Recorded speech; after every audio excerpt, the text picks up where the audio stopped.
बोलिए सद्गुरु देव की जय। विगत काफ़ी दिनों से सद्गुरु अभिलाष देव जी की जीवन घटनाओं पर हमारे इस कबीर संस्थान बैगवा कौशाम्बी आश्रम में चर्चा चल रही है। जहाँ तक हुआ था उसके आगे आज पुनः शुरू किया जाता है। अभी तक चर्चाएं चली थी उनका प्रारंभिक जीवन और उनके सानिध्य में आए हुए संतों भक्तों का सम्मिलन, अनेक प्रसंग आए। आज की चर्चा हम शुरू करते हैं उनकी यात्राएं। सद्गुरु अभिलाष साहेब जी की यात्राएं बहुत हुई हैं। उनका पूरा जीवन यात्राओं से भरा हुआ है। उनकी यात्राओं को हम दो भागों में बांट सकते हैं। सन 1985 के पूर्व की यात्राएं और 1985 के बाद की यात्राएं। सन 1985 के पूर्व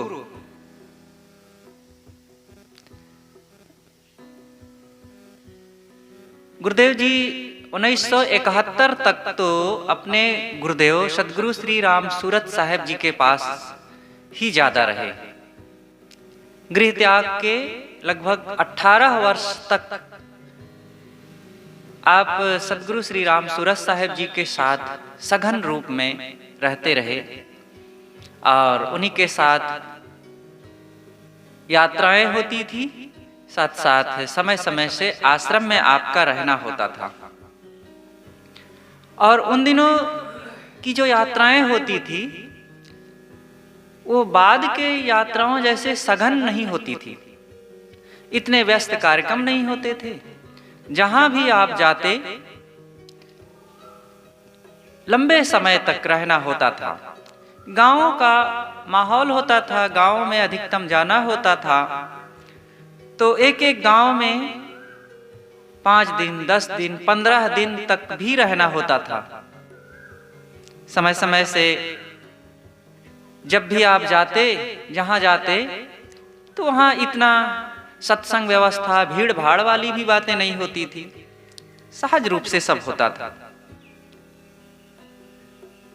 आप कोई यात्राओं में जब जहां जाते पहले तो कुछ संत होते थे गुरुदेव जी के साथ और आप भी रहते। वहां भोजन भंडार बनता और सुबह से आप अक्सर उठते, अपना कमंडलू ले लेते, कुछ पुस्तकें ले लेते और एक बैठने के लिए आसनी ले लेते। ज्यादातर एकांतवास के लिए चले जाया करते थे। कहीं पेड़ के नीचे, बगीचों में, नदी के तट पर, पर्वतीय स्थानों पर, जहां जैसी परिस्थिति होती थी एकांत के लिए आप बाहर चले जाते और वहीं रहते, पढ़ते, ध्यान करते। और कभी कभी तो कुछ जलपान के लिए भी सामग्री लेकर के जाते, जैसे कि कुछ भुनी हुई चीजें, चना चबैना आदि, अथवा भिगाया हुआ कोई अनाज, और वहीं थोड़ा खा लेते और वहीं साधनारत रहते। दोपहर करीब 11 बजे तक लौट कर आते, स्नान आदि करते और फिर 12-1 बजे तक भोजन होता, विश्राम होता और शाम को पुनः जहां रहते उन भक्तों के आंगन में, दरवाजे पर कुछ गांव के लोग 10-5 इकट्ठे हो जाते और जो संत रहते सब मिलकर के कुछ पाठ करते। बीजक का पाठ, संध्या पाठ, वैराग शतक आदि ग्रंथों का पाठ हुआ करता था। और फिर उसके बाद थोड़ा सत्संग होता था, शंका समाधान होता था। बस ये क्रम पहले का रहता था। एक गांव से दूसरे गांव जब आपको जाना होता था पहले, तो गाड़ियां इतनी नहीं थी, गाड़ी की कोई बात ही नहीं। गांव में कहाँ इतनी मोटरसाइकिल तक नहीं हुआ करती थी। जिस गांव में जाना होता था वहां से एक बैलगाड़ी आ जाया करती थी, और बैलगाड़ी पर सामान संतों का लद जाता। दूर जाना हो तो सामान लद जाता, और सब संत पैदल चल देते थे। और जैसे सब चलते थे वैसे सतगुरु अभिलाष साहब जी भी चलते थे। इनके लिए कोई अलग से व्यवस्था थोड़े हुआ करती थी। तो ये क्रम रहता था। और जहां दूर ना हो तो निकट की बात रहे, 1 किलोमीटर 2 किलोमीटर एक गांव से दूसरे गांव जाना है, तो वहां पर बैलगाड़ी की भी जरूरत नहीं। अगर बड़े कोई बोझा वाले सामान नहीं है तो सब अपने अपने कंधे में ला देते, सिर पर ला देते, चल जाते। इस तरीके से यात्राएं होती थी।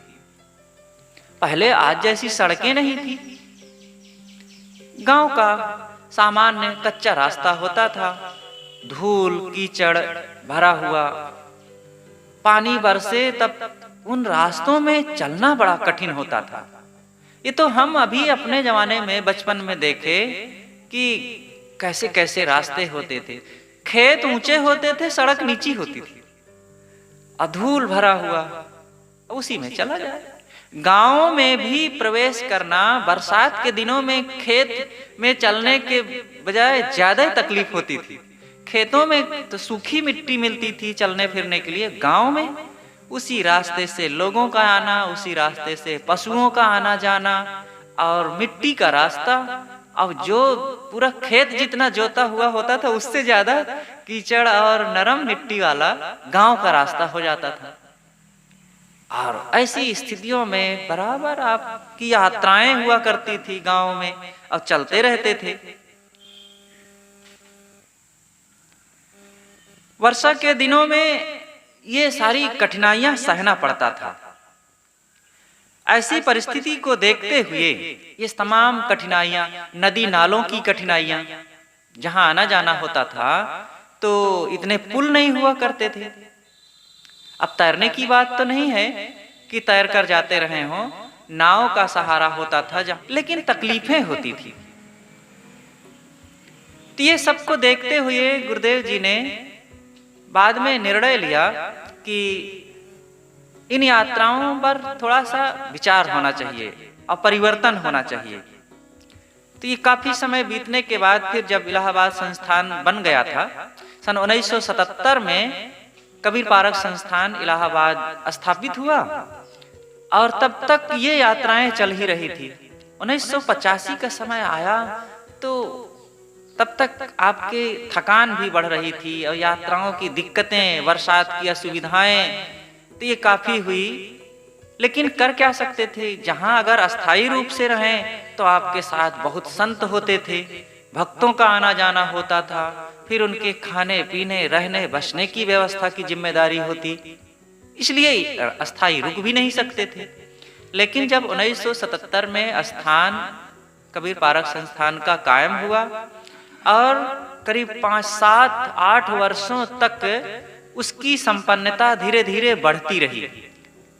करीब 1985 का समय जब आया तब काफी कुछ वहां ऐसा लगने लगा कि अब अगर 10-20 लोग आ गए और यहाँ के रहने वाले 20-25 संत हैं और ये हम भी यहाँ रहें तो भी खाने पीने की कोई दिक्कत नहीं होगी। ऐसी संपन्नता जब धीरे से आ गई तब गुरुदेव जी ने निर्णय लिया कि अब हमको बरसात के दिनों में अस्थायी रूप से रहना चाहिए। तब आपने निर्णय लिया कि 8 महीने भ्रमण और 4 महीने वर्षावास किया जाएगा। 1985 से वर्षावास शुरू हुआ तो इससे सबके लिए बढ़िया हुआ। इधर भक्तों को 8 महीने भ्रमण कार्यक्रम सत्संग के कारण खूब ज्ञान की गंगा में निमज्जन करने का सुअवसर मिलता, जगह जगह कार्यक्रम होते, सत्संग होता, और 4 महीने आश्रम में अस्थायी रूप से सघन रूप में रह करके संतों के बीच में ज्ञान चर्चा हुआ करती और गुरुदेव जी का सानिध्य साधकों संतों को मिलता और दूर दूर से आने जाने वाले लोगों के लिए एक निश्चित मुकाम हो गया कि जब चाहे तब वहां पर संतों का सानिध्य और गुरुदेव जी का दर्शन प्राप्त हो सके। इस प्रकार से आपका वहां पर रहना होने लगा। अब 1985 ईस्वी के बाद की यात्रा पर विचार करते हैं। गुरुदेव जी का कार्यक्रम वर्ष में केवल एक ही दिन बनता था। इसके बाद किसी विशेष परिस्थिति के अलावा बीच में कोई कार्यक्रम नहीं बनता। कबीर संस्थान इलाहाबाद वार्षिक अधिवेशन के बाद कुछ कार्यक्रम इलाहाबाद के आसपास ही होते थे। दीपावली के बाद कार्तिक शुक्ल अष्टमी, नवमी, दशमी तिथि को प्रतिवर्ष कबीर आश्रम रामपुरा दिल्ली में आपका कार्यक्रम होता था। वहां के बाद गुरुदेव दिल्ली के ही आसपास हरियाणा आदि के कार्यक्रमों में जाना होता। इसके पश्चात उत्तर प्रदेश के लिए गुरुदेव जी प्रस्थान करते। उत्तर प्रदेश में प्रायः प्रतिवर्ष अक्टूबर और नवंबर में लगभग 1-1.5 महीने कार्यक्रम आपके होते थे। इसके बाद राजस्थान, गुजरात, मध्य प्रदेश, महाराष्ट्र, छत्तीसगढ़, उड़ीसा, बिहार, बंगाल आदि प्रदेशों में आपका पदार्पण होता रहा। गुरुदेव एक जगह रह रहे हों या यात्रा में चल रहे हों, सब समय आपकी मन स्थिति निष्काम रहती थी। आप अपने मन से स्वयं योजना बना करके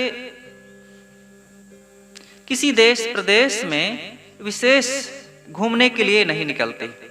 गृह त्याग के बाद 18 वर्ष तक तो आप अपने गुरुदेव श्री राम सूरत साहब जी के साथ ही घूमते विचरते रहे। इसके बाद जब स्वाभाविक संतों भक्तों की आपके लिए विशेष मांग होने लगी तो संत समाज के साथ जहां लोगों का आग्रह होता वहां आप जाते थे। इसीलिए भारत के कुछ ऐसे भी क्षेत्र हैं जहां पर आप नहीं जा सके, लेकिन कुछ ऐसे भी क्षेत्र प्रदेश हैं जहां पर आप दर्जनों दर्जनों बार जाते रहे। छत्तीसगढ़, उत्तर प्रदेश, गुजरात, बिहार आदि में बहुत ऐसे क्षेत्र हैं जहां आप गांव-गांव, गली-गली में लोगों से सुपरिचित रहे। उन जगहों में युवा, बालक, वृद्ध सब आपसे सुपरिचित हुआ करते थे। गुरुदेव जी अपने जीवन काल में कुल 5 बार कबीर निर्णय मंदिर बुरहानपुर गए। पहली बार 20 नवंबर सन 1953 में आपका बुरहानपुर कबीर आश्रम में जाना हुआ। दूसरी बार 1972 में और तीसरी बार सन 1978 में आप गए। कहाँ गए? बुरहानपुर कबीर आश्रम। चौथी बार सन 1992 में जाना हुआ और पांचवी तथा अंतिम बार 24 से 29 नवंबर सन 1996 में। ये अंतिम में तब जाना हुआ था जब पूज्य सद्गुरु श्री राम स्वरूप साहेब जी की श्रद्धांजलि कार्यक्रम मनाया गया था। इस प्रकार से गुरुदेव 5 बार बुरहानपुर कबीर आश्रम अपने पूरे जीवन काल में गए। छत्तीसगढ़ के 2 प्रेमी भक्त थे आपके, प्रदीप जैन और संदीप जैन। ये लोग इरोड जो दक्षिण भारत में पड़ता है वहां रहते थे। कमल सिंह गौटिया जो छत्तीसगढ़ रायपुर जिला के दर्रा गांव के निवासी हैं, उनके वे सघन रूप से निकट के लोग रहे, प्रदीप जी और संदीप जी। तो श्री कमल सिंह गौटिया जी के माध्यम से उन्होंने निवेदन किया कि साहब जी यहाँ पधारें और हम कुछ सेवा सानिध्य का लाभ लेकर के गुरुदेव जी को इधर के क्षेत्रों में कुछ घुमाना चाहते हैं। तो भी कार्यक्रम निर्धारित हुआ और वहाँ पर 2 जून से 22 जून तक 1999 में गुरुदेव जी का जाना हुआ। और इस 21 दिन के पूरे सत्र में गुरुदेव जी एक लग्जरी बस से पूरे वहाँ के क्षेत्रों में घूमे, जो 2700 किलोमीटर की यात्रा थी। 21 दिनों तक एक छोटी बस थी और उसके माध्यम से अपने समाज सहित वहां पर यात्रा किए। तो एक बार साउथ इंडिया में आपका जाना हुआ। सन 1971 से 85 तक गुरुदेव पारक प्रकाश पत्रिका का संपादन कलकत्ता में भक्तराज प्रेम प्रकाश जी के यहाँ करवाते रहे। और वहीं पर प्रभात प्रेस में आपकी पत्रिका छपती भी थी। लेकिन जब कबीर पारक संस्थान इलाहाबाद में स्थापित हुआ और सन 1985 तक उसकी संपन्नता कुछ बढ़ी और प्रेस की स्थापना हुई यहाँ, तो फिर कलकत्ता में भक्तराज प्रेम प्रकाश जी के यहाँ से सारी सामग्री इलाहाबाद कबीर संस्थान में मंगा ली गई और यहाँ छपने लगी। और जब तक वहां छपती थी पत्रिका, गुरुदेव जी वहां पर 2 बार जाते थे कलकत्ता में, इधर जुलाई के आसपास और उधर दिसंबर में। तो पारक प्रकाश पत्रिका का संपादन होता था, उसके कारण आपका जाना जरूरी होता था। तो 2 बार यात्राएं कलकत्ता की होती थी। लेकिन जब कबीर संस्थान इलाहाबाद में पत्रिका छपने लगी तो फिर 1 बार जाना हुआ, साल में 1 बार। वो 20 से 25 दिन के लिए आप वहां जाते थे और भक्तराज प्रेम प्रकाश जी के घर पर रहते। वहीं समय समय से धर्मतल्ला मैदान में सत्संग होता और उनके घर पर रोज होता था। और उनके घर के कुछ लोग और स्वयं प्रेम जी आते बैठते।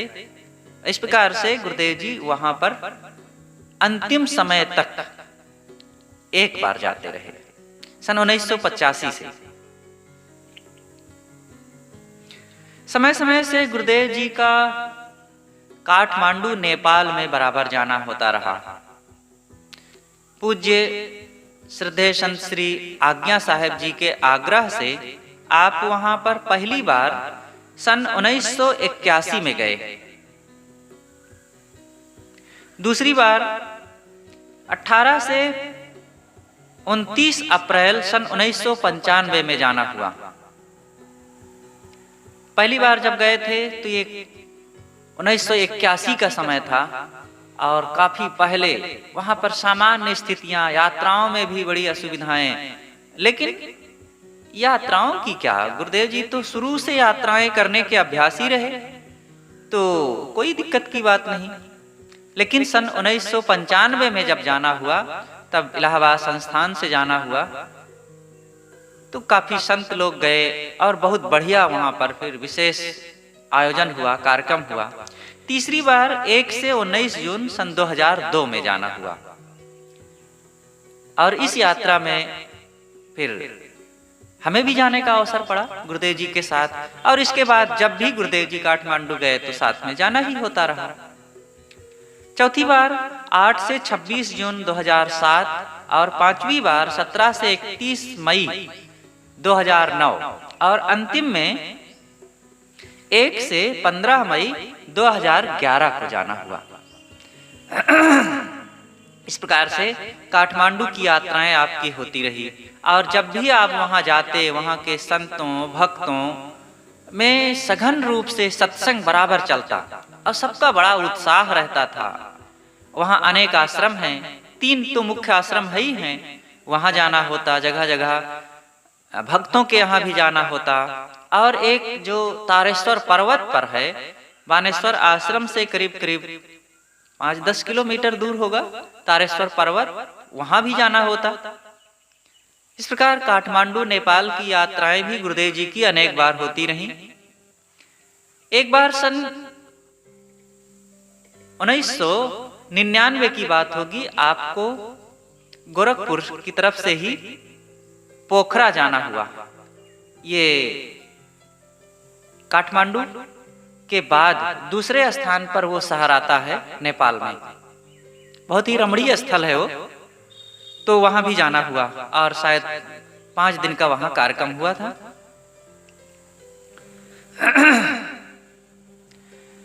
गुरुदेव जब एक प्रदेश से दूसरे प्रदेश जाते थे तो अक्सर आप ट्रेन से ही जाते थे, और जब किसी प्रदेश में पहुंच जाते, दूर की यात्राएं होती थी, तो वहां भी ट्रेन की यात्राएं हुआ करती थी।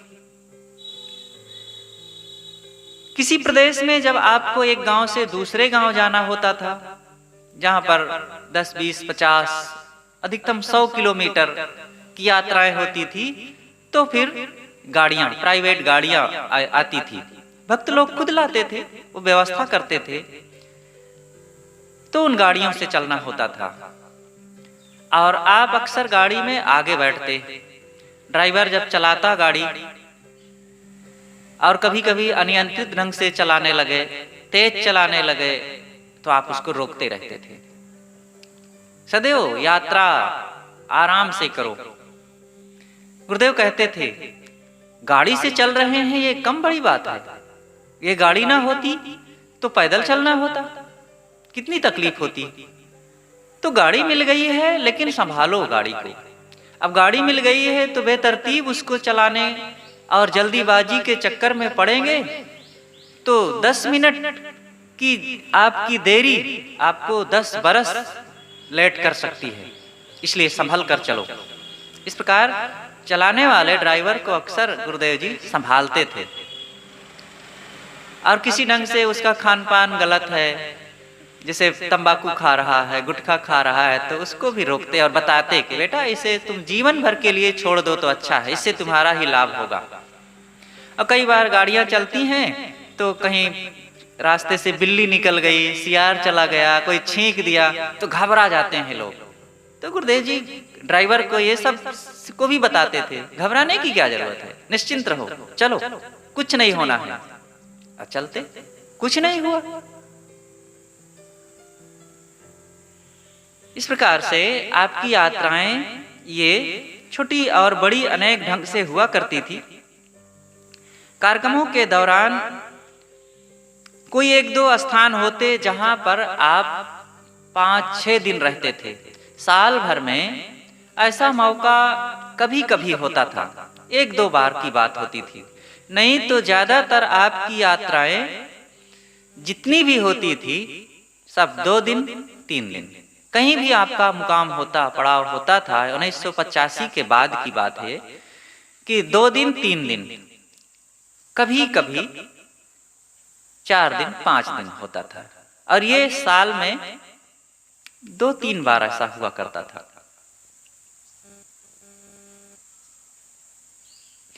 साल में आप लगभग 75 से 80-85 स्थानों पर जाते थे। ये कार्यक्रम आपके इस ढंग से होते थे, इतनी जगहों में, गांव में जाना होता। लेकिन एक गांव में जाने के पश्चात उस गांव में अनेक जगहों में समय समय से थोड़ा थोड़ा लोग अपनी इच्छा के अनुसार अपने घरों में भी बुला करके गुरुदेव जी का स्वागत सत्कार और सत्संग करते करवाते रहे। एक महामहिम संत थे। आप जिधर निकल जाते, जिस प्रदेश में, जिस जिले में, वहां की जनता, वहां के लोग आपके दर्शन के लिए, आपसे मिलने के लिए, आपके विचार सुनने के लिए, आपको एक झलक देखने के लिए भीड़ उमड़ पड़ती थी। और इस बात के लिए तो बिहार सबसे आगे है। अन्य प्रदेशों में भी खूब ऐसा होता था। छत्तीसगढ़ में बराबर आना जाना होता ही था। और जब आप वहां जाते तो कई भक्तों, साधक साधिकाओं के ये स्वर होते थे कि गुरुदेव जब आने वाले होते तो 1-2 महीना पहले से लोगों का उत्साह बढ़ जाता। और जैसे ही गुरुदेव पहुंचे तो सबको ये महसूस होता कि हमारी धरती अब वजनदार कुछ हो गई है। ऐसा लोगों के मन में आपके प्रति भाव होता। और पहले से मिलने के लिए, आपके दर्शन के लिए, सत्संग के लिए तैयारियां हुआ करती थी लोगों की। और बिहार जब जाए तो फिर वहां तो और भाव प्रधान क्षेत्र है वो। आज भी इसकी कमी नहीं है। समय का बदलाव हो रहा है, शिक्षा बढ़ी है, तो लोगों में ये सब की थोड़ी सी कमी आ रही है। लेकिन आज भी बिहार में भावनाओं की कमी नहीं है। और फिर गुरुदेव जी जैसे प्रतापवान महामहिम वैराग्य साधना संपन्न संतों के लिए तो क्या पूछना। हजारों हजारों की भीड़। कई बार जब आप मंच पर पहुंचना होता था अथवा मंच से उतर करके निवास की ओर आना होता था, जैसे ही आप पंडाल में पहुंचने लगे मंच की तरफ, तो पंडाल से उठ करके लोग आपके दर्शन के लिए, निकट से देखने के लिए रास्ते में भीड़ जमा हो जाती थी। अब इतने भावुक कि आए और बस टप से घुस करके भीड़ में से बंदगी कर लिए, पैर छू लिए, इतना गदगद हो गए, भाव विभोर हो गए कि सामने देख करके हंसने लगे, खुश हो गए। अब उनको ये भी याद नहीं रहता है कि मैं रास्ता छोड़ दूं, जाना है इनको अलग। बस अपने भाव मस्ती में इतना मगन होकर हंसने लगते हैं कि अब क्या करें। तब गुरुजी भाई हटो, अब चलो, इतना खुश हो जाते थे लोग और रोका जाता था। नहीं तो चलना कठिन, मंच पर पहुंचने के पहले ही आधा घंटा बीत जाए मंच के पास है, अगर रोकने वाले लोग ना हो तो। इस तरीके से आपकी यात्राएं अनेक ढंग से होती और इन यात्राओं में अनेक कठिनाइयां भी आती थी। जहां भी आप जाते, इतनी जगहों में जाते थे, 75 से करीब करीब 80-85 जगहों तक। इनमें कुछ जगहें ऐसी होती थी जहां पर विशेष भव्य आलीशान सुविधाएं हुआ करती थी, बहुत थोड़ी जगहें, ज्यादातर सामान्य जगहें होती थी। गांव का स्थान हुआ करता और सहज रूप से वहां पर लोगों का रहना बसना, खाते पीते लोग होते थे। और कुछ ऐसी भी साधारण जगहें हुआ करती थी जहां पर रहने के लिए, नहाने धोने के लिए, शौच आदि जाने के लिए कोई व्यवस्था नहीं होती। दूर से पानी ला करके रहना होता, स्नान आदि करना होता। आपके निवास के लिए कहीं कहीं तो फूस की झोपड़ियां होती, कहीं कहीं कपड़े घेर दिए जाते थे, या और भी अनेक प्रकार की परिस्थितियां बनती रहती थी। वहां भी आप बड़ी निर्विकार भाव से प्रसन्न होकर के वैसे ही रहते थे और लोगों के साथ वैसा ही प्रेम भाव का व्यवहार आपका होता था। इस प्रकार से आपकी ये यात्राएं जीवन भर चलती रही। 1985 के पूर्व और 1985 के बाद की दोनों की चर्चा यहाँ पर की गई है आपके यात्राओं की, और दोनों में बड़े सघन ढंग से आपका जीवन बीतता रहा। आपके साथ सदैव संतों भक्तों की भीड़ लगी रहती थी और आपका पढ़ना लिखना, साधन भजन, सत्संग, प्रवचन, ज्ञान की चर्चाएं, लोगों से मिलना जुलना, ये हर परिस्थिति में चलता रहता था। ऐसा नहीं है कि विशेष अनुकूल भूमिका मिलने पर यह हो, या अनुकूल मिलने पर आप ज्यादा खुश हो जाएं, प्रसन्न हो जाएं, और जहां पर कुछ दिक्कतें होने लगे, असुविधाएं होने लगे, तो आप किसी ढंग से खीज उत्पन्न हो, लोगों से शिकायत करें और कहें कि तुम लोग क्या समझते हो, हमारे लिए कोई व्यवस्था नहीं किए हो। ऐसा कभी एक शब्द भी कभी नहीं सुना गया। बल्कि जहां पर कमियां होती थी, लोगों की कुछ गृह हालत होती थी, गरीब परिस्थिति होती थी, तो लोगों को संभालते थे। देखो ज्यादा कुछ खर्चा मत करना, अपनी स्थिति को ध्यान में रखते हुए करना, हमारा काम हो जाएगा, गुजारा हो जाएगा, ज्यादा बहुत भीड़ भाड़ के चक्कर में भी मत पड़ना। और आएंगे रहेंगे और बहुत बुलाओगे लोगों को और उनकी व्यवस्था करना पड़ेगा, खाने पीने रहने बसने के लिए बहुत खर्चे होंगे, कहाँ से लाओगे, इसलिए ज्यादा नहीं सोचना। तुम हमें चाहते हो, हम आएंगे, वहां रहेंगे और सत्संग हो जाएगा और कोई जरूरत नहीं है बहुत भीड़ बुलाओ, हम रहेंगे तुम रहोगे, बस एक वक्ता एक श्रोता काफी रहेगा, ऐसा कहते थे। तो इस प्रकार से हर परिस्थिति को एडजस्ट करना आप अच्छी तरह से जानते थे। अद्भुत क्रांति, एक अद्भुत क्रांति सदगुरु अभिलाष साहिब जी के द्वारा हुई। कबीर पंथ शब्द आते ही ऐसा लगता है कि इस परंपरा में सदगुरु कबीर का खरा ज्ञान और इस ज्वलंत स्वरूप कबीर का उभर करके आता होगा, लेकिन ऐसी बात नहीं है। कबीर पंथ में अनेक विचारधाराएं हुई, अनेक परंपराएं हुई, अनेक स्तर के लोग हुए, और इसमें पौराणिकता के विचार, अलौकिक विचार जब से आए, तब से कबीर साहब जी के विचारों में काफी कुछ परंपरा में गिरावट आई।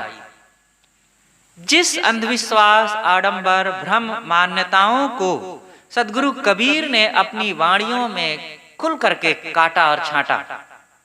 जो साहब ने कहा, झगड़ा एक बढ़ो राजा राम, जो निर्वारे सो निर्वाण। और साहब ने जो कहा, झूठे जनपति आए हो सुन संत सुजाना, तेरे घट ही में ठगपूर है मत खो वहु आपाना। पंडित बात बदे सो झूठा, राम के कहे जगत गति पावे, खाण कहे मुख मीठा। आदि आदि सारे भ्रम आडंबरों को साहब ने खूब छांटा है। लेकिन उन सारी भ्रम, आडंबर और महिमा परक बातों को परंपरा के कुछ विचारधारा के लोगों ने सारी बातों को कबीर साहब के ऊपर थोपा, और सारी अलौकिकवाद, चमत्कारवाद, भ्रमवाद को कबीर साहब के ऊपर लाद दिया गया। अब वहां पर कहां ये तेज और क्रांतिकारी विचार रह जाएंगे। लेकिन इन्हीं परंपराओं में एक पारक सिद्धांत है, जिसमें सद्गुरु कबीर का खरा, साफ, स्पष्ट स्वरूप निखर करके, उभर करके सामने आता है। और इस परंपरा में कोई नई बात नहीं है कि ये नया इसका स्वरूप उभरा है। ये सद्गुरु कबीर के जमाने से चला आ रहा है। दोनों परंपराएं, दोनों विचारधाराएं, देखिए संसार में दो प्रकार के लोग होते हैं। कुछ लोग होते हैं विवेकवादी, कुछ लोग होते हैं विश्वासवादी। जहां पर विवेकवादी होते हैं वहां पर भ्रम, आडंबर, अंधविश्वास आने की गुंजाइशें नहीं होती है। और जहां पर विश्वासवादी लोग होते हैं तो विश्वास के आधार पर फिर वो तमाम दैववाद, भाग्यवाद, भगवानवाद, चमत्कारवाद की कल्पना तो आएगी ही। तो विवेकवाद, विवेक विचारधारा के लोग, सद्गुरु कबीर साहब तो महाविवेकवान थे ही, लेकिन उनके बाद एक ऐसा समाज था कि जो बराबर ये क्रम चलता रहा।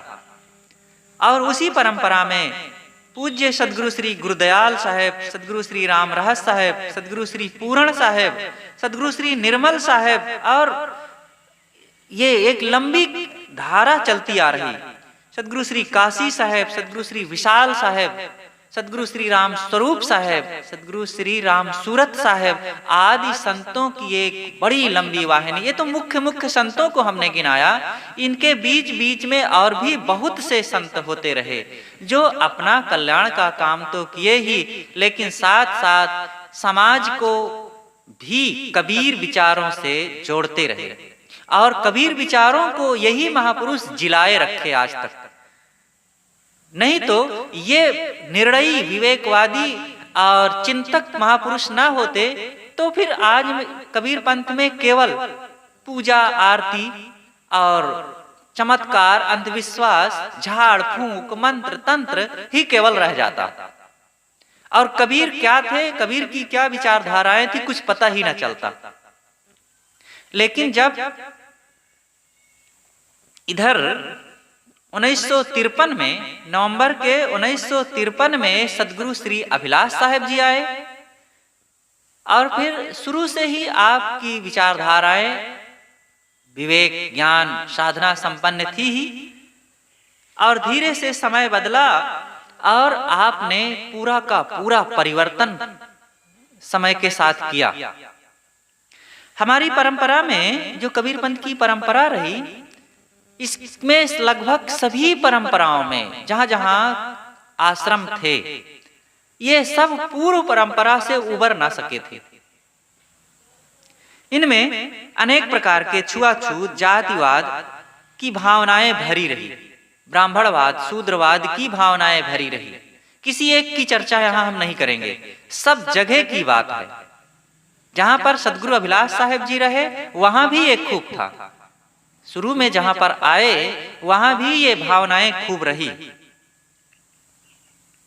लेकिन जब आप आए और देखे, कबीर विचारों को मनन चिंतन किए, तो लगा कि एक तरफ सदगुरु कबीर की विचारधारा और दूसरी तरफ आज के वर्तमान परंपरा में उन्हीं संतों में जहां पर विवेक पारक सिद्धांत का बोलबाला है, और फिर भी ये सब छोटी मोटी बातें आज तक जिलाए रखे हैं लोग। आपको अच्छा नहीं लगता कि किसी मनुष्य में किसी को छोटा माना जाए, किसी को बड़ा माना जाए, कोई बिना कर्म किए ही श्रेष्ठ बना रहे और कोई कितना भी अच्छा संयमी सदाचारी ज्ञान बोध संपन्न हो और फिर भी उसको छोटा माना जाए, उसको नीच माना जाए। गुरुदेव जी को ये बातें अच्छी नहीं लगती और इसका व्यवहार खूब किया जाता था लोगों के साथ। सदगुरु कबीर ने तो कहा, एक है त्वचा हाड़ मलमूत्रा, एक रुधिर एक बूंदा, एक बूंद से सृष्टि रची है, को ब्राह्मण को शूद्रा। कौन ब्राह्मण है, कौन शूद्र है? साहेब ने तो खुल करके बीजक में दर्जनों दर्जनों बार इन बातों को कहा है। तैया हम तुम एक लोहू, एक प्राण व्यापय मोहू, एक जनी जना संसारा, कौन ज्ञान से भयो निनारा। जब हम और तुम पैदा हुए तो एक ही समान थे, एक ही समान माँ ने जन्म दिया, एक ही समान गंदगी में लिपटे हुए आए, एक ही समान शरीर में रक्त का संचार हो रहा है, एक ही समान हम रोए और सुखी दुखी हुए, पालन पोषण हुआ।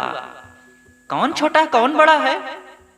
बिना कर्म किए किसी को बड़ा मान लेना और बिना किसी गलती के किसी को जन्मजात नीच मान लेना, ये हमारी कितनी बड़ी हृदयहीनता रही है। और सदगुरु अभिलाष साहब जी ने इसको जब निकट से देखा तो आपको ये बात बहुत अखरी, और फिर आपने निश्चय किया कि ये चीज नहीं होना चाहिए। लेकिन अब आप समाज में आए तो आप एक नवीन साधक थे, कैसे इसका तुरंत प्रतिकार कर पाते? तो फिर धीरे धीरे आपके स्वभाव में, विचारों में ये विचार परिपाक होने लगे। आप देखते जब अपने आप गुरु आश्रम में रहते तो जब भंडारा होता, सामान्य लोग आते जिन्हें शूद्र कहा जाता है, वे लोग भी आ जाते थे, तो उनको सबसे लास्ट में खिलाया जाता और वहां बैठा करके खिलाया जाता था जहां अन्य सब लोग बैठते थे, उनसे दूर हट करके अलग थलग, और उनके खिलाने का ढंग भी कुछ अलग होता था। भंडार घर से भोजन की सामग्री निकाल करके एक दूसरे व्यक्ति को दिया जाता और दूसरे पात्र में डाल दिया जाता, तब वो व्यक्ति उस पात्र में भोजन ले जाकर के उन छोटे कहे जाने वाले लोगों को परसता था। और फिर जब जरूरत होती तो फिर दूर ही रहते और फिर भंडार से एक दूसरा व्यक्ति ला करके भोजन उनके पात्र में डालता, तब फिर वो ले जा करके उन खाने वालों को पारस करता। इस प्रकार से दूरी का बर्ताव, छूत ना लग जाए, ये सब होता। लेकिन सदगुरु अभिलाष साहब जी जब ये देखते तो आपको अच्छा ना लगता। कभी जब आपको मौका पड़ता लोगों को खिलाने के लिए तो सीधा ले जा करके खिला देते थे। ये बदला बदली हेर फेर का चक्कर ना रहता। तब लोग कहते कि आप क्या कर रहे हैं? आप इस प्रकार से लोगों में जब ये व्यवहार करेंगे तो लोग ढीठ हो जाएंगे और फिर वो भीतर घुसने लगेंगे। तब आप कहते कि साहब इसमें क्या फर्क पड़ता है? जब सब लोग घुस रहे हैं, सब लोग आ रहे हैं, वे भी आने लगेंगे तो क्या बुरा होगा? वे भी तो एक इंसान हैं, वे भी तो आपको मानते हैं, वे भी तो आपके प्रति श्रद्धा भक्ति रखते हैं, वे भी तो आपके लिए देते हैं चीजें और आपके विचारों को अपना करके अपने जीवन को पवित्र बना रहे हैं। तो उनमें और इनमें फर्क क्या है? उनको हम क्यों ना उसी सम्मान और प्रेम के साथ भोजन कराएं? और फिर उनको हम कोई अपनी थाली में थोड़े खिला रहे हैं, उनको अलग से हम पत्तल में दे रहे हैं, बर्तन में दे रहे हैं। पत्तल फेंक दिया जाता है, बर्तन धुल लिया जाता है, तो क्या बुरा है? इस प्रकार से आप प्रेम से अपने संतों को समझाते और फिर धीरे से लोग मानते। एक बार आपने अपने गुरुदेव जी से चर्चा किया कि साहब इन भक्तों को आखिर दूर क्यों बैठाया जाता है? इनके साथ अभेद बर्ताव जैसे सबके साथ किया जाता है क्यों ना किया जाए, और एक साथ बैठा करके इनको खिलाएं तो क्या हर्ज होगा? वे भी तो चाहते हैं कि हम भी सम्मान सबके साथ बैठ करके वही सम्मान प्राप्त करें। जब वे हमको मानते जानते बुलाते भी हैं तो क्यों ना ऐसा किया जाए। तो गुरुदेव जी को भी ये बात अच्छी लगी। सदगुरु श्री राम सूरत साहिब जी को भी पूज्य श्री अभिलाष साहिब जी की ये बात अच्छी लगी। उन्होंने कहा ठीक है, ये सब बहुत होते आया है और हम लोगों ने इस बात से उबर ना सके, और सदगुरु कबीर को मानने वाले होते हुए भी हम लोग समाज में परंपरा में चिपके रहे, और ये सब हटना चाहिए। हम नहीं कर पाए, अगर तुम्हारी हिम्मत हो करो। गुरुदेव जी ने कहा बस आपके आदेश की जरूरत है, और ठीक है साहब। और फिर धीरे से आप बदलाव शुरू कर दिए, और इसकी चर्चाएं फिर खूब करना शुरू कर दिए, ग्रंथों में खूब लिखना शुरू कर दिए। और एक बार आप सन 1968 में गोंडा जिला के परसदा नाम के गांव में राम सबत तिवारी जी, उनके यहाँ हम गए हैं, कई बार जाना हुआ है। संतलाल जी उनके एक पोता थे जो बड़े संपन्न भक्त थे, और वे अनेक बार बुलाते रहे हमारे समय में गुरुदेव जी को, तो वहां जाना होता था शुरू में सन 1995 में, और 97 में, 98 में, 2000 तक वहां बराबर जाना होता रहा। तो उनके ही पितामह थे श्री राम सबत तिवारी, तो उनके आग्रह से सन 1968 में गुरुदेव जी गए। कई बार पूर्व में भी गए थे, लेकिन 1968 की ये घटना है। जब गुरुदेव जी वहां पहुंचे, स्नान आदि के पश्चात अपने आसन पर बैठे, तो एक व्यक्ति आया और कहा कि साहब आपके समाज में कोई ब्राह्मण हो तो चले भोजन बना ले, क्योंकि उस समय कोई भी भोज भंडारा होता था तो ब्राह्मण ही भोजन बनाता था और फिर उसमें सब खाते थे। तो गुरुदेव जी ने कहा कि मेरे पास तो जितने लोग हैं सब ब्राह्मण ही हैं, लेकिन तुम्हारे जैसे नकली नहीं। इतने में राम सबत तिवारी बगल में बैठे थे, तो उन्होंने उस व्यक्ति को डांटते हुए कहा, अरे तुम साहब के पास बम्हनई झाड़ रहे हो, साहब ये बम्हनई नहीं मानते हैं, साहब सब ब्राह्मण शूद्र सब एक मानते हैं, सब मनुष्य हैं, बस यहाँ बम्हनई की चर्चा ना किया करो साहब के पास। वो देहाती में ऐसे जब डांटे उनको तो चुपचाप चले गए। और फिर गुरुदेव जी के संत गए और भोजन बनाए, सब खाए पिए। तो इस प्रकार से गुरुदेव जी के विचार लोगों में फैलने लगे। वहां उन क्षेत्रों में करीब जहां गुरुदेव जी रहते थे 95% ब्राह्मण लोग ही होते थे। शाम को सभा लगी, करीब 200 से 250 लोग तक इकट्ठे हुए, जिसमें अधिकतम टोटल मतलब थोड़े मोड़े लोगों को छोड़ करके सब ब्राह्मण ही लोग थे। और वे सब लोग गुरुदेव जी की नई उम्र, नया खून, नए विचार, इनका तेज, प्रतिभा, शक्ति देख करके बड़े सब प्रभावित थे कि हमारी परंपरा में एक योग्य व्यक्ति आए हैं। और आपको ब्राह्मण घर से आया हुआ जान करके भी इसका भी वे लोग फायदा उठाना चाहते थे कि अब बहुत अच्छा हुआ, हमारी परंपरा में एक धर्म गुरु, ब्राह्मण धर्म गुरु मिल गए हैं, अब हम सबका बड़ा लाभ होगा। और गुरु जी उनके मनसा को ताड़ गए अच्छी तरह से कि ये क्या चाहते हैं, मेरा ब्राह्मण घर में, ब्राह्मण परिवार में जन्म होना इनको अच्छा लग रहा है, ना कि मेरे विचार। तो फिर जैसे ही आप मंच पर बैठे और अपने विचार प्रस्तुत किए, तो सबसे पहले यही कहे, अगर आप लोग ब्राह्मण गुरु चाहते हैं तो फिर मुझे बुलाने की कोई जरूरत नहीं है। मुझे ब्राह्मण मानते हैं तो मुझे यहाँ आने की जरूरत नहीं है। अगर आप लोगों को सच्चे संत चाहिए और सदगुरु कबीर का सच्चा ज्ञान चाहिए तो मुझे बुला सकते हैं, लेकिन अगर खुद ब्राह्मण बनना चाहोगे और ब्राह्मण गुरु चाहते हो और ब्राह्मणी मन अपनाए रखना चाहते हो तो ना मुझे बुलाने की जरूरत है, ना मुझे यहाँ आने की जरूरत है। जब साफ साफ खूब स्पष्ट कह दिए इस ढंग से, तब सब लोग सन्न रह गए। लेकिन आपके विचार, आपकी प्रतिभा, आपके प्रेम और आपके इस निर्णय शक्ति से सब प्रभावित थे, छोड़ नहीं सकते थे। हम जिनको ब्राह्मण मानते हैं वो आ भी जाएगा तो इन जैसे महान संतों की रहनी, विचार और निर्णय कोई नहीं दे सकता है। सब आपसे जुड़े रहे और कहा कि नहीं साहब, हम आपको चाहते हैं, आपकी परंपरा और कहाँ आप जन्मे हैं, किस परंपरा में, इसका हमें कोई उपयोग नहीं करना है और ना हम ब्राह्मण बनना चाहेंगे। आप जो कहेंगे वो हम स्वीकार करेंगे। फिर गुरुदेव जी ने कहा ठीक है।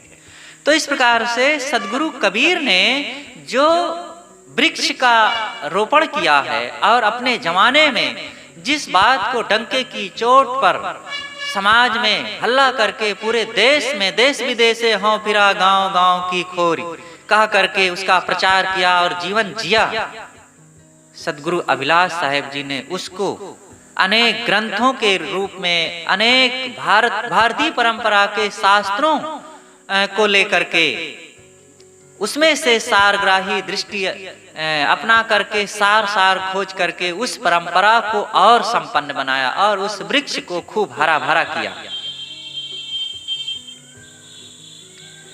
और इसी विचार के अनुरूप ही, इसी विचार के कारण ही आपने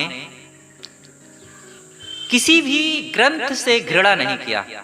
अक्सर लोग अपनी परंपरा में रहे हुए विचारों को तो मानते हैं और उसमें रहे सड़े गले और सामान्य विचारों को भी छाती पेट लगाए रखते हैं, लेकिन दूसरे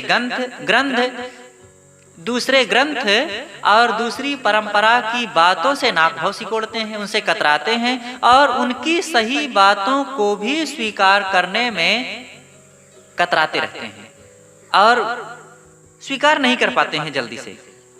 लेकिन सदगुरु श्री अभिलाष साहेब जी का जीवन ऐसा नहीं था।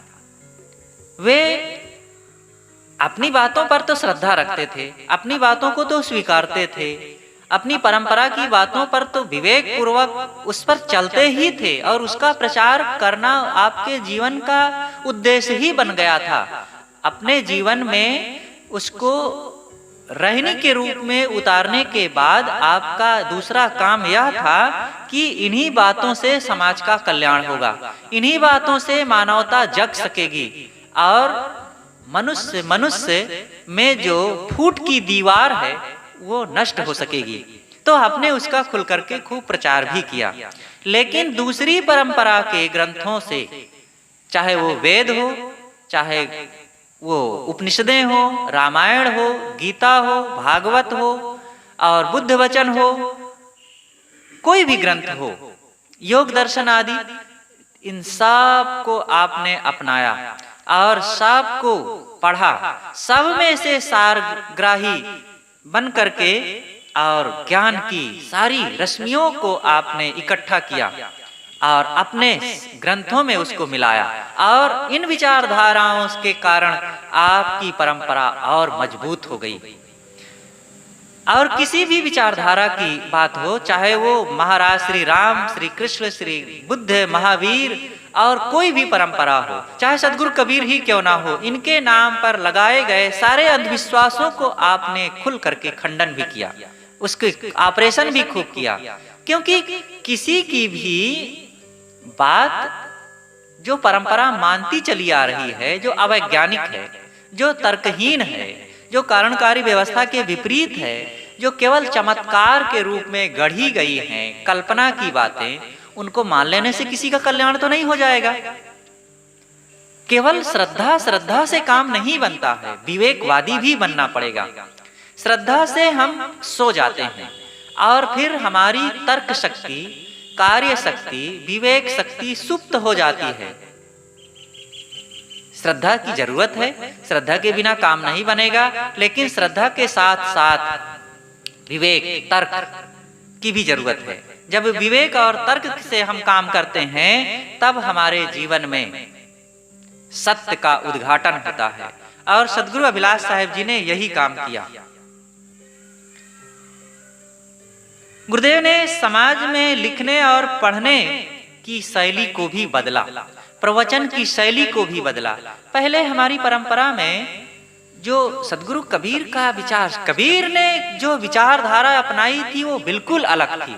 उस समय का परिवेश अलग था और कबीर के तेवर भी कुछ अलग थे और साफ खरा खरा उन्होंने कहा और इतना प्रेम तथा समता दृष्टि अपना करके कहते थे कि सभी वर्ग के लोग उनसे जुड़े। इतने सहृदय थे, इतने सागर के तरह वे गंभीर थे कि सबको अपनाया और सबको फटकारा। लेकिन बाद के कुछ लोगों ने कबीर विचारों को तो अपनाया, लेकिन वो गंभीर दृष्टि नहीं अपनाई और इसी कारण से वे खंडन मंडन ज्यादा करते रहे और लोग कतराते गए, केवल परंपरा जीवित रही। लेकिन जो भारतीय समाज उनसे पूरी तरह से जुड़ ना सकी। लेकिन सदगुरु अभिलाष साहेब जी ने कबीर विचारों को लिया और उसकी गंभीरता को लिया और उसमें मिठास भी घोला और सबके साथ समन्वय की दृष्टि भी अपनाई, लेकिन अपनी बातों के साथ समझौता नहीं किया। ये नहीं कि समन्वय के कारण, सबको मिलाने के कारण अपनी तर्कपूर्ण बातों में भी वो घालमेल करने लग जाएं। नहीं, वो मिठास से, प्रेम से, समता दृष्टि रखते हुए तर्क पूर्ण विचारों को अपना करके तब आस्था को अपनाया। इस प्रकार से आपकी इस पैनी दृष्टि के कारण आपसे बहुत लोग जुड़े और आपने स्पष्ट समाधान भी खूब किया और इस परंपरा और इन विचारधाराओं को हमारे सभी संतों भक्तों ने स्वीकारा। आज जितने संतों के प्रवचन हो रहे हैं सदगुरु अभिलाष साहेब जी के विचारधारा और शैली के अनुरूप हो रहे हैं। तो इस तरीके से गुरुदेव जी ने बहुत बड़ी क्रांति किया, चाहे जातिवाद को लेकर, छुआछूत को लेकर के, पहनाव ओढ़ाव को लेकर के, बैठने उठने को लेकर के और प्रवचन भजन की शैली को लेकर के, लिखने पढ़ने के रूप में सब प्रकार से तो आपने बदला। जो परंपरा में संतों का वो आदर नहीं होता था, अगर वो छोटी परंपरा से जुड़े हुए हैं, किसी छोटी जाति से आए हैं लेकिन वे बैराग करना चाहते हैं, किसी गुरु शरण में आना चाहते हैं और कबीर विचारधारा में आना चाहते हैं, तो आए इसी पारक सिद्धांत में। लेकिन अब वे वैरागी हैं, गृहत्यागी हैं और साधना करना चाहते हैं, मुक्ति के पथ पर चल रहे हैं, उन्हीं गुरुजनों के पास आए हैं, उनको गुरु और पिता तुल्य मान रहे हैं, लेकिन फिर भी वो पुत्र तुल्य होते हुए भी उनको छोटा माना जाए। सोचो, एक पिता के कोई ब्राह्मण और कोई शूद्र बच्चे होते हैं क्या? लेकिन उन्हीं गुरुजनों में, उन्हीं आश्रमों में कुछ लोगों को बड़ा, कुछ लोगों को छोटा माना जाता था। कितनी ये सहृदयता से विपरीत चले जाने की बात रही। लेकिन गुरुदेव जी ने साफ पर कृपा दृष्टि अपनाई और सबके लिए न्याय दिया और आज वो उनका उदार स्वभाव सबके लिए कितना कल्याणकारी सिद्ध हुआ। अगर ये व्यापक स्वभाव, व्यापक व्यक्तित्व और व्यापक विचारधारा आप ना अपनाते तो शायद आज कबीर पंथ की जो इतनी विशाल धारा चल रही है ये संकुचित और सिकुड़ करके बस थोड़ी सी एक नाली बन करके रह जाती। क्योंकि आपने जो ग्रंथ लिखा, जो विचार दिया, जो शैली दिया और इधर 60 वर्षों में जो आपने क्रांति का काम किया है, वो 500 वर्षों से चली आ रही विचारधारा में इतनी बड़ी बुलंदी और इतनी बड़ी क्रांति किसी ने नहीं किया था। सदगुरु कबीर ने जो जिया, जो किया, जो कहा, उसको साहेब ने, सदगुरु श्री अभिलाष साहेब जी ने अपने जीवन में चरितार्थ कर दिया इस 20वीं शताब्दी में।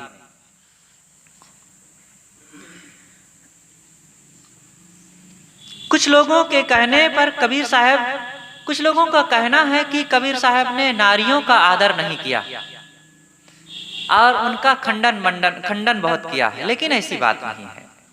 कबीर साहब ने नारियों का खंडन नहीं किया, लेकिन जहां कहीं ये वचन आए हैं कि नारी निंदा के रूप में, वो निंदा नहीं।